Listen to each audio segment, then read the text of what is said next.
Hello à tout le monde, salut à vous, what's up, comment vous allez, qu'est-ce qu'on dit, j'espère que vous allez superbe cool. Je veux lancer un message à la jeune femme dans notre génération aujourd'hui. Les femmes, faisons-nous éduquer. Et celles qui sont déjà éduquées, je vous envoie les WhatsApp et je vous envoie toutes les bénédictions. Voilà, que le ciel s'ouvre pour vous. Une femme qui n'a pas d'emploi, qui ne travaille pas, qui se bat alors que tu as des diplômes, que la grâce de Dieu te localise là où tu es, au nom de Jésus-Christ de Nazareth, et que le Dieu créateur, celui qui a créé le travail, l'or et l'argent, le pourvoyeur, qu'il t'accorde le travail pour que tu sois une femme équilibrée et épanouie. On parle de l'équilibre de la femme aujourd'hui. Comment être une femme équilibrée? La plupart du temps, ce qu'on voit dans notre société aujourd'hui, la femme court. Elle accourt d'abord vers le mariage, elle accourt vers la vie à deux, vers la vie sentimentale. Elle pense trouver l'équilibre dans la vie à deux, dans le mariage, d'accord, auprès d'un homme. Mais malheureusement, de plus en plus, on constate tout simplement par des faits réels, d'accord, que le mariage, la vie à deux, est devenu source de malheur, est devenu comme une tombe pour certaines femmes. Il y a des femmes qui étaient épanouies avant d'être dans le couple, avant d'être mariées. Il y a des femmes qui s'en sortaient sans un homme, sans le mariage. Mais dès qu'elle rentre dans la vie à deux, sa vie se complique. Elle devient maladive, elle perd parfois tous les repères.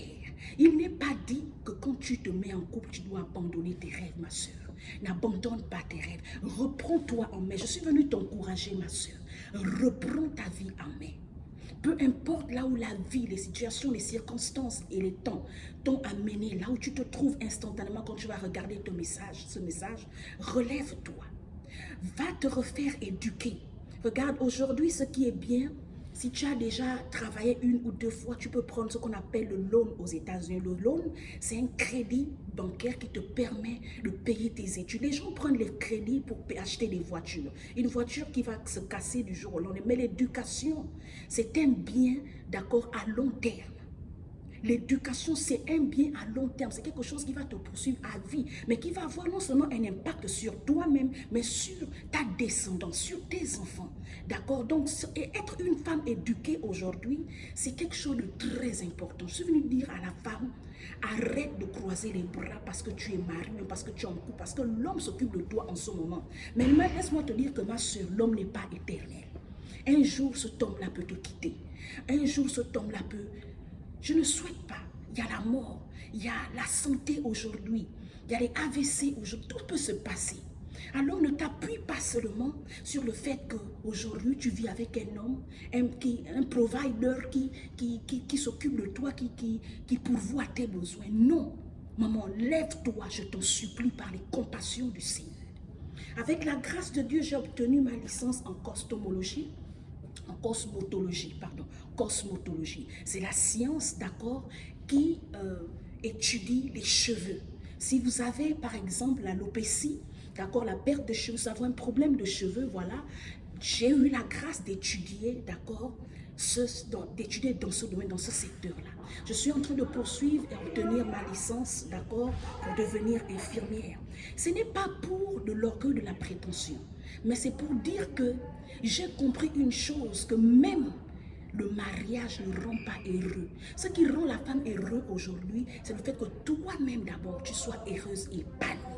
Quand tu es une femme heureuse et épanouie de façon personnelle, tu apportes l'épanouissement, la stabilité et le bonheur. Et cet équilibre-là, tu l'apportes dans toutes les sphères et les secteurs d'activité dans ta vie. D'accord? Ce qui fragilise la vie de couple aujourd'hui, c'est les finances. S'il y a un problème de finances dans ton couple, alors ton couple sera fragilisé. D'accord? Alors je vous recommande d'aller vous faire éduquer les femmes. Arrêtez de rompre vos rêves. Parce que, au nom du mariage, les deux buts pour lesquels Dieu a créé la femme, Dieu t'a envoyé sur la terre, la première raison, c'est pour glorifier le nom de Dieu. C'est pour étendre la volonté de Dieu, le règne de Dieu. C'est pour parler de Dieu. Des vies sur la terre doivent venir à Dieu au travers de toi, ma soeur. Et là, le deuxième but pour lequel Dieu t'a créé, maman, c'est pour la reproduction, la multiplication des êtres humains sur la terre. Au travers de toi, d'autres personnes doivent naître. Et c'est pour ça que la Bible dit, il n'y aura aucune femme stérile en Israël. Alors si tu as un problème d'enfanter, je prie que le Dieu du ciel t'accorde la reproduction. D'accord? Parce que Dieu veut que tu te multiplies. Donc tu dois apprendre à t'épanouir avant de chercher l'épanouissement dans le mariage. Parce que l'épanouissement du mariage, c'est pour un instant. C'est pour un jour, c'est pour quelques heures. Mais après, tu pleures.